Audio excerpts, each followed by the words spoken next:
everyone, it's Christina again with another eating disorder recovery update. This one is for parents actually. So if you're a parent and you have a child with an eating disorder, I'm going to come out with a book for that too.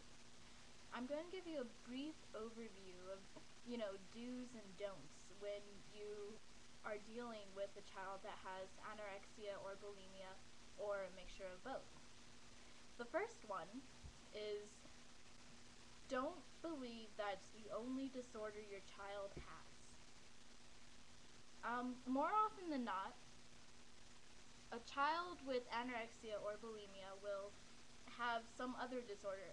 Anxiety, depression, PTSD.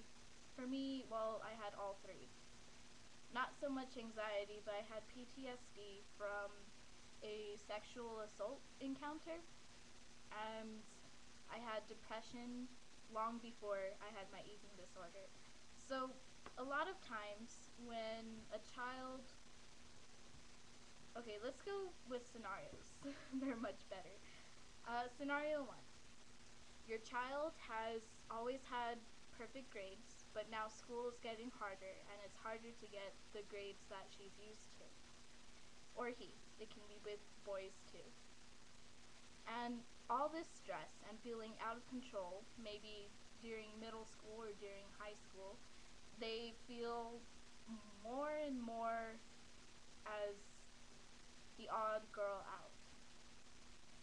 This seemingly loss of control can incite, okay, well, everyone likes the pretty and popular person. Maybe if I look the part, people will like me.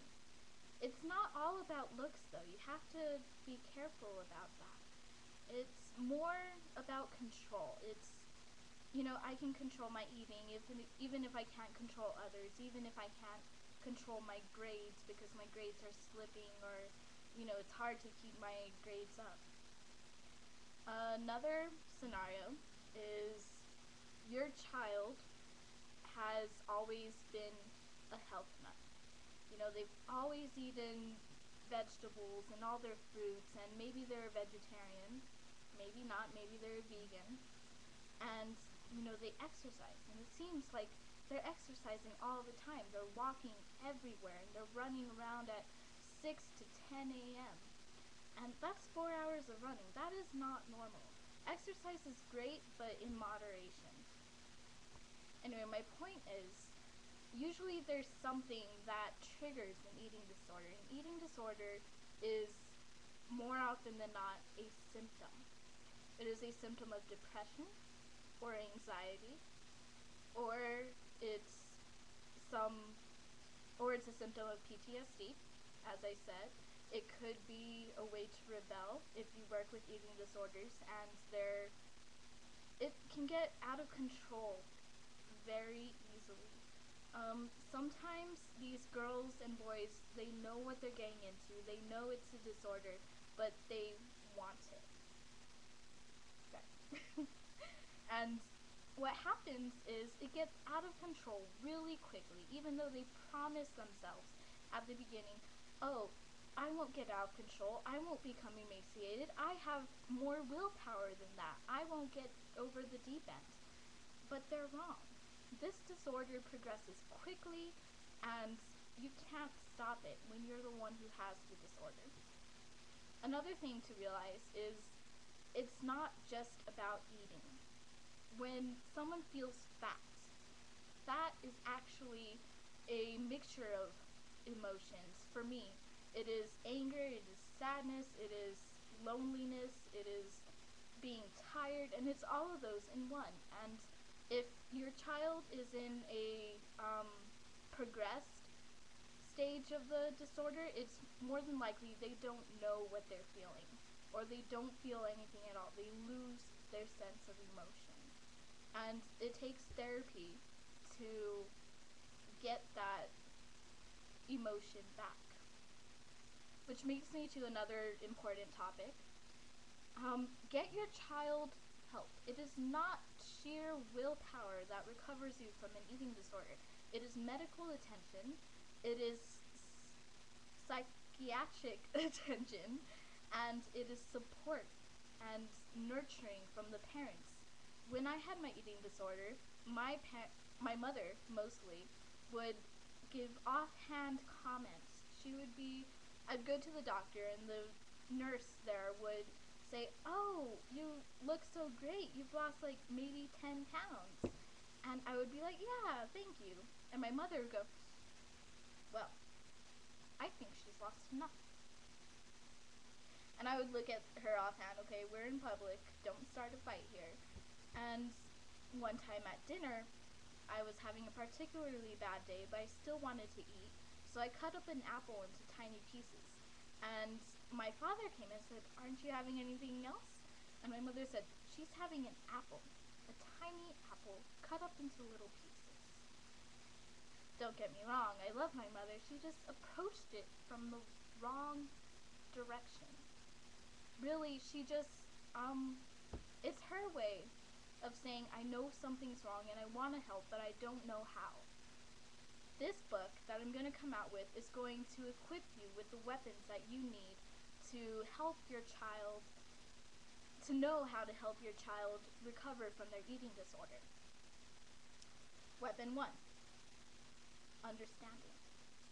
You don't have to understand why or how they do it. You have to understand that they're feeling what they're feeling. You have to understand that they feel inadequate. You have to understand that they don't feel they're pretty. You have to understand that they feel out of control. Even if there's evidence against all that says, "Oh, she shouldn't feel out of control. She should feel pretty. She should feel..." Don't tell her what she should feel. Understand what she feels. 2, communication. Communication can be hard, especially if you've been drifting apart over the years, but it's still important. Communication can start with a journal. A journal worked for me and my mother, even though, our relationship had been stressed. I found it easier to write a letter to her rather than talk to her face to face. So, 1, understanding. 2, a journal or communication. You can pass the journal back and forth, leave it in her room, say, "I'm here to talk. I know it's hard to talk to me face to face, but write what you're feeling in this letter and I'll get back to you." I learned to love my mother a lot more because I understood where she was coming from then, and I was able to tell her hard things I wouldn't have been able to tell her otherwise. I was able to tell her how I felt about eating, how I felt about my body, and what happened when I was assaulted. These are important things that you, as a parent, need to know. So communicate with your child however possible. So 1, understanding. 2, communication. Number 3 is food. I know it's not all about food, but some of it is. Try not to have trigger foods around your child, especially if they're bulimic. They might have trigger foods that trigger binges. For me, it was Fiber One bars. I had to ask my mother, "Do not have Fiber One bars in this house," because they would always trigger, a binge where I would eat 3,000 calories in half an hour and then go and throw it up. And try not to make a big deal when your child goes to the bathroom after dinner. Purging isn't going to stop all in one day. So don't be hiding out next to the bathroom door listening to see if they're going to be throwing up. That doesn't work. In fact, that makes the child feel more ostracized than ever. I'll be having more do's and don'ts, more tips about helping your child with an eating disorder. Right now, it's been about 10 minutes in this video, and I feel like I haven't said anything. So I'm going to sign off and prepare a better video for you so you can understand a little more about your child and their eating disorder.